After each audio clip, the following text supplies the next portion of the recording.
Hello, my name is Collin Mayjack, and welcome to the Bridgetown Daily for Wednesday, January 13th. Have you ever had a moment where you felt like God wasn't there?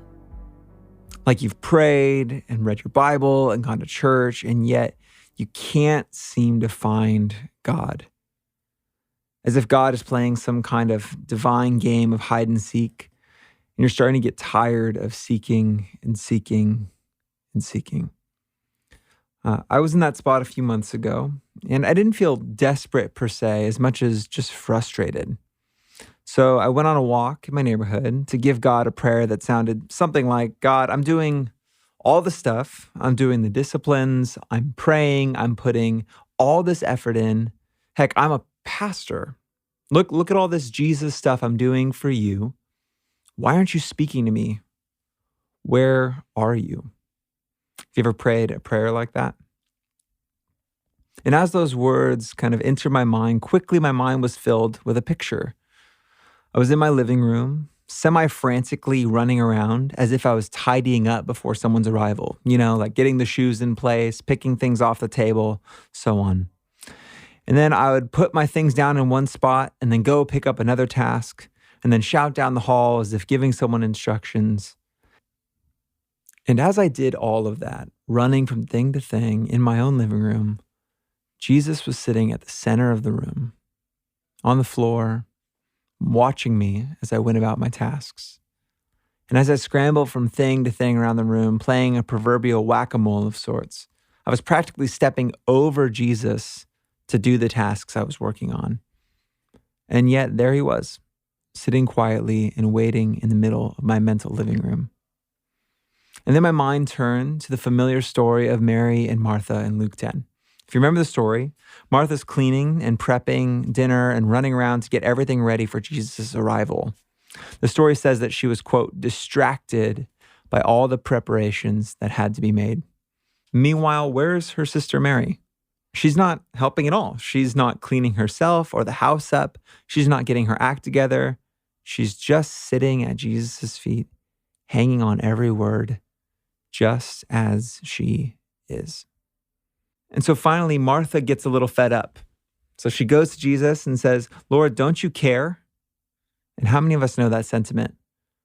Feeling like you're trying so hard and Jesus doesn't care.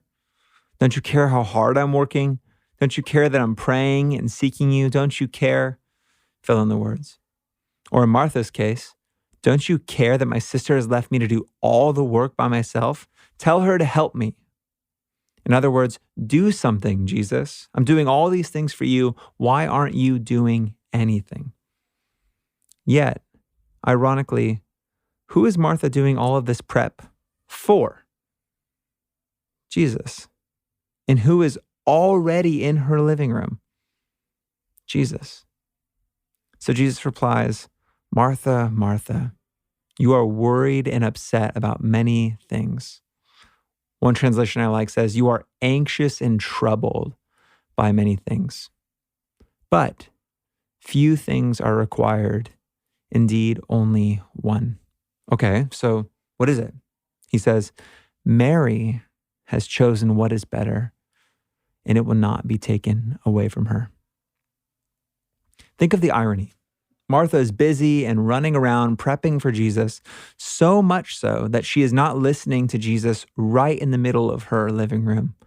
She's occupying herself with things that Jesus never asked her to do. And as I read the words of this story, it dawned on me that I am doing lots of things around Jesus, maybe even things that seem like they're for Jesus or spiritual in nature, but missing the person of Jesus right in front of me. Another way to put it is that it's possible to do a lot of things that seem to be serving Jesus, but not listening to Jesus much at all. To busy ourselves with things that feel like they're Jesus's priorities, but aren't even on his list. My problem was not that Jesus was far away and unavailable, but that like Martha, I'm distracted with things that look like Jesus' priorities, but actually cause me to miss him. I wonder for how many of us that, like Martha, we're distracted. Our attention is pulled and pushed in 100 different directions. We're anxious and troubled by 100 different things.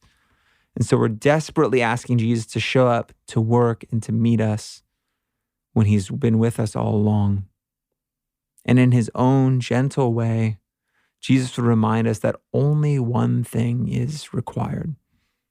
Imagine that. Imagine all the things you have on your mind and Jesus saying just one thing is required, just to sit and listen. That many of the conditions we've added on top of being ready for Jesus, a certain Bible reading plan, a type of prayer, a set of do's and don'ts, or a list of morality, are something that Jesus has never actually asked of us. Instead, he just wants to be with us in our worries and anxieties, our fears and our wrestlings, to enter our home, so to speak, and to have us sit and listen.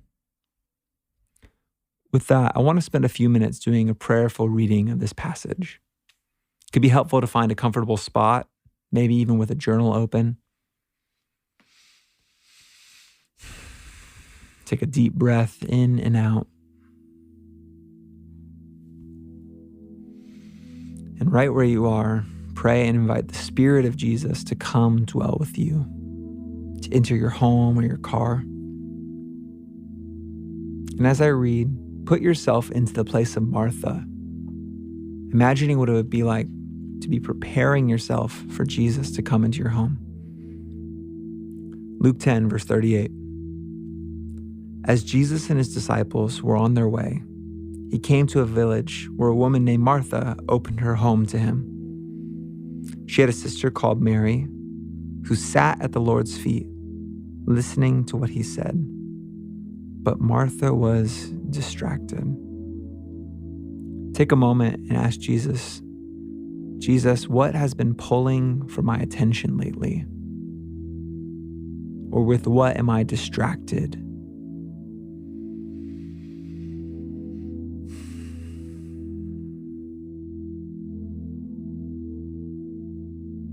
Goes on to say that Martha was distracted by all the preparations that had to be made.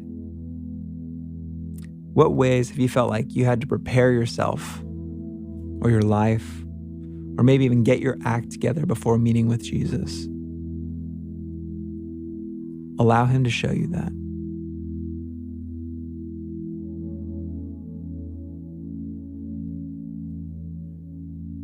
It goes on, she came to him and asked, Lord, don't you care that my sister has left me to do the work by myself? Tell her to help me.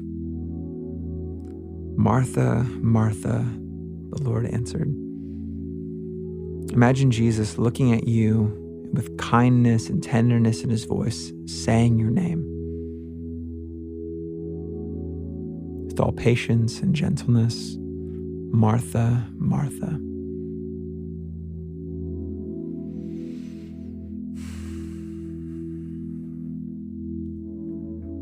Martha, Martha, the Lord answered, you are worried and upset about many things, or you are anxious and troubled. Ask Jesus to show you what you've been anxious about. What has worried and upset you? Sit with that for a moment.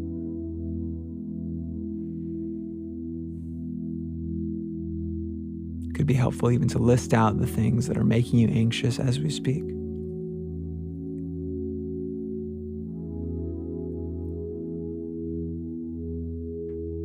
And Jesus said, you are worried and upset about many things, but few things are required, or indeed only one.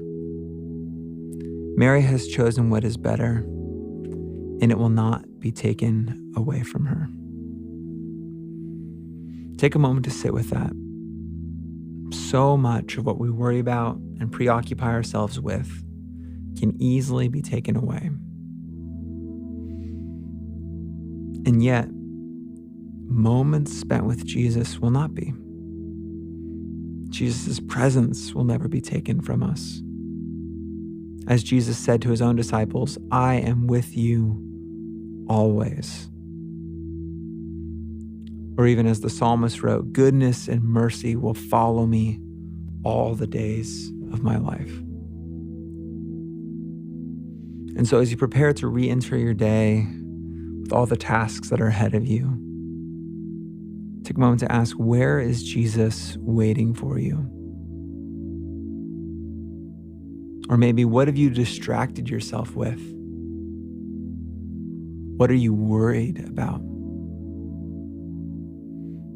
And what might it look like to sit with Jesus and listen right as you are?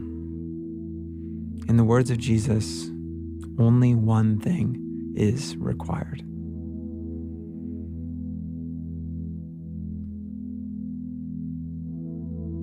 Thank you for joining us. Would you go in peace and in the presence of Jesus?